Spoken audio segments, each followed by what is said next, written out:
अशाच नवनवीन व्हिडिओ पाहण्यासाठी आमच्या चॅनलला नक्की सबस्क्राईब करा. झाडाची आत्मकथा. मित्रांनो, पृथ्वीच्या पर्यावरणात अनन्यसाधारण महत्त्व असलेले आणि पृथ्वीवरील सजीवसृष्टी टिकवण्यासाठी मदत करणारे मी एक झाड बोलत आहे. मी निसर्गाचा एक महत्त्वाचा भाग आहे. पृथ्वीवरील सजीवांना जगण्यासाठी आवश्यक असणारा ऑक्सिजन मी पुरवतो. माझ्यामुळेच सर्व सजीव जिवंत आहेत.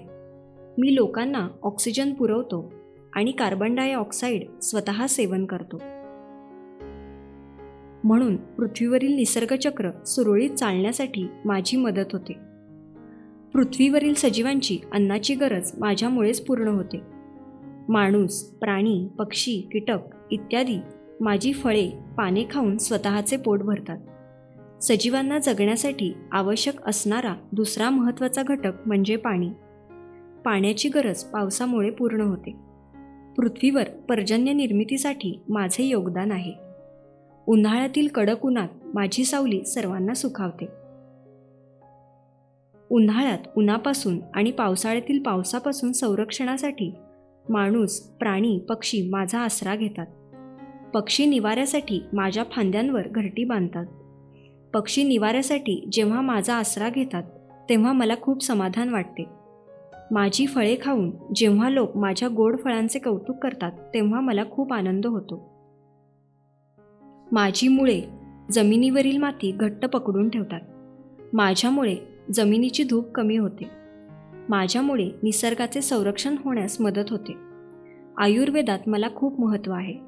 माझा उपयोग करून विविध औषधे बनवली जातात.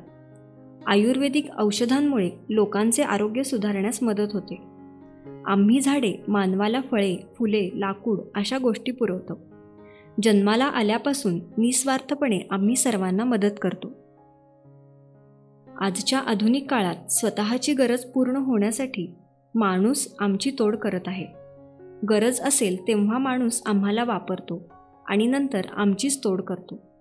तुम्ही आमचे रक्षण केले तर पृथ्वीवर तुमचे अस्तित्व टिकून राहील. माझी तोड केली तर माझ्यावर अवलंबून असणाऱ्या प्राण्यांचे नुकसान होईल. पक्ष्यांसाठी निवारा राहणार नाही. माझ्या अभावी पृथ्वीवरील प्राणी पक्षी नाहीसे होतील. मी सर्वांना एकच विनंती करेन की आमची तोड करू नका. आमची लागवड करा आणि काळजी घ्या.